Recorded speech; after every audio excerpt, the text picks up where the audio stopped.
السلام عليكم ورحمة الله. تعالوا نعمل مع بعض النهاردة أسهل وأبسط مقلمة ممكن نعملها. أنا هعملها من الملاحة، ودي إن شاء الله موجودة في كل بيت وبنرميها، هنستفاد منها ونعمل منها فكرة مقلمة تحفة. جبت عندي الملاحة اللي انتوا شفتوها دي وقصيت منها الجزء اللي فوق.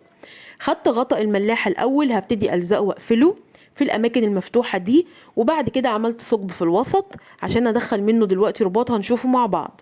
جبت عندي اي قماش انا عايزاه او اي بواقي قصاقيس اي حاجه، وهبدا اغلف فيها الغطاء الاول زي ما احنا شايفين مع بعض كده.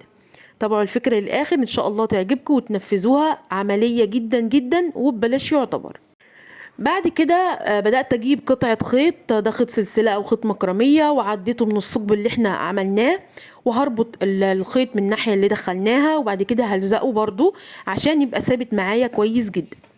هاخد بقى الغطا دوت هركبه في الجزء اللي قصيناه، وبعد كده هبتدي ان انا اجيب عندي القاعدة بتاعة باقي المقلمة، وهقفلها برضو بقطعة من القماش بالطريقة اللي هنشوفها مع بعض.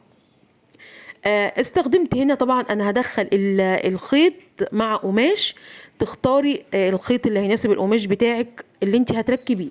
حابه تعمليها بفوم براحتك جدا. انا دخلت كذا حاجه مع بعض، يعني انا قفلت الطرف بتاع المقلمه من تحت بقطعه من الفوم، والباقي هدخل معاه قماش وخيط. اي خامات هنا تنفع في الفكره بتاعتي ان شاء الله.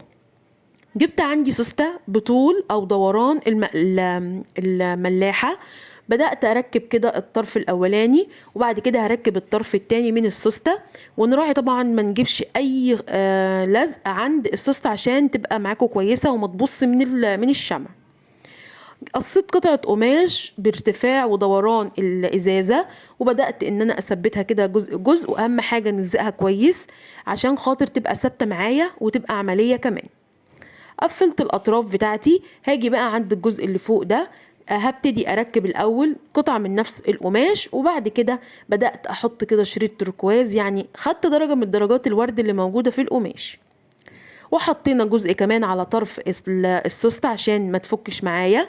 وهبتدي دلوقتي كمان اخر جزء فوق ده لفيت عليه خيط، وده خيط كروشيه، يعني ممكن نستخدم اي خامة موجودة عندي في المقلمة دي اللي موجود تقدر تستخدميه، مش شرط خامة معينة.